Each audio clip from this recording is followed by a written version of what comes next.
Israel convicted the secular Druze of what it describes as one of the worst attacks ever on its soil. The commandos shot their hostages. On April 22, 1979, Samer Kuntar and a group of militants snuck into the Israeli coastal town of Nahariya. They broke into the residence of an Israeli family, holding a father and his 4-year-old daughter hostage. After a firefight with Israeli security forces, Kuntar shot the father and clubbed the 4-year-old to death with the butt of a rifle. For sure, Kuntar became a hero to many Lebanese. As they saw it, he was fighting for his country against a hated enemy. In recent years, Hezbollah has repeatedly demanded his release. There was a prisoner exchange with Israel back in 2004. Hezbollah wanted Kuntar to be part of that exchange, but in the end, the Israelis wouldn't give him up. There was an agreement to exchange Samer Kuntar only and only in exchange for new and valuable information concerning the pilot, the co-pilot Ron Arad, who went missing in Lebanon in the 80s. Hezbollah failed to deliver. We never got the information or the proof we wanted, and so, of course, the deal was off. Hezbollah leader Hassan Nasrallah made it his mission to get Kuntar released through any means necessary. We haven't given up on any prisoners, he said. We will continue working on it, and we have options. We have ways to do it. Getting Kuntar out was part of what Nasrallah called his true promise, a promise he's made again and again. For example, just this last February, he said, "We're working to make this year the year to free our brothers, Samer Kuntar and his friends." On July 12th, Hezbollah fighters grabbed 2 Israeli soldiers, a move that infuriated Israel and ignited the conflict. Nasrallah called the capture of the Israelis Operation True Promise, suggesting the Israelis were taken in part to force the release of Samer Kuntar. But Israel says releasing Kuntar is not on the table, despite Nasrallah's calculations. Israel's position on the abducted soldiers is exactly what the UN Security Council resolution says. They must be released unconditionally at once. Those now watching scenes of destruction and chaos as the fighting goes on between Israeli soldiers and Hezbollah terrorists might wonder what is going on and why. The answer to that question may be as simple as Samer Kuntar. Who is Samer Kuntar?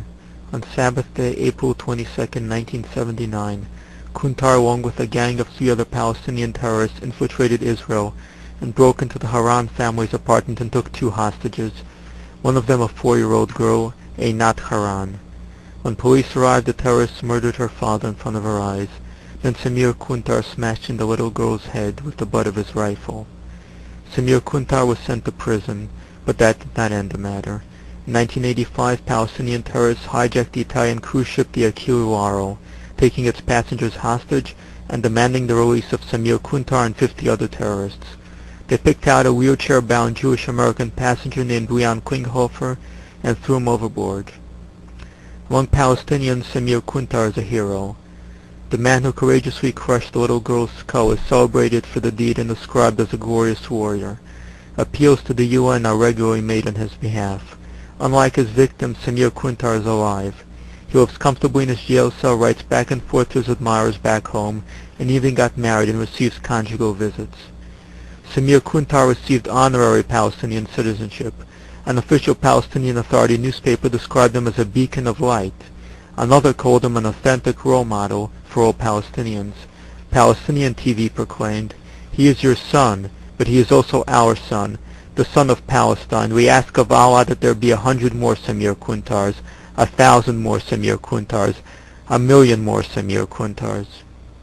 In 2004, Hezbollah leader Sheikh Nasrallah announced that he was determined to obtain the release of Samer Kuntar by any means necessary, including kidnapping Israeli soldiers. Now in 2006, that promise was fulfilled when Hezbollah terrorists, despite a treaty, invaded Israel, killed Israeli soldiers, and took 2 more soldiers as hostages. At a press conference, Sheikh Nasrallah again demanded the release of Samer Kuntar, among other terrorists, in exchange for the hostages. Israel refused and instead went to war, striking Hezbollah targets across Lebanon, blockading Lebanese ports, and destroying the airport to prevent the hostages from being taken out of the country, even as Hezbollah began shelling Israeli cities. The answer to why we fight rests in Samir Kuntar, not only because he has become a pretext for Palestinian and Iranian-backed Shiite terrorism, but because Kuntar represents the values of Israel's enemies, the same values that lead them to celebrate suicide bombers who blew up buses, college cafeterias, and pizzerias as glorious heroes. We fight because there can be no peace with such enemies, because they will not permit there to be peace. Israel withdrew from Lebanon, and so Hezbollah invaded Israel. Israel withdrew from Gaza, and Palestinian terrorists invaded Israel from Gaza. The conflict is not over a few miles of land, but over the very existence of Israel itself. It is not possible to live in peace with the sort of people who invade your country, smash in a 4-year-old girl's head, and the sort of people who would celebrate them as heroes. They can be either fought or surrendered to, but there is no third option. Israel may have superior firepower on its side, but its enemies are backed by nations like Iran and Saudi Arabia, larger, wealthier, and more powerful.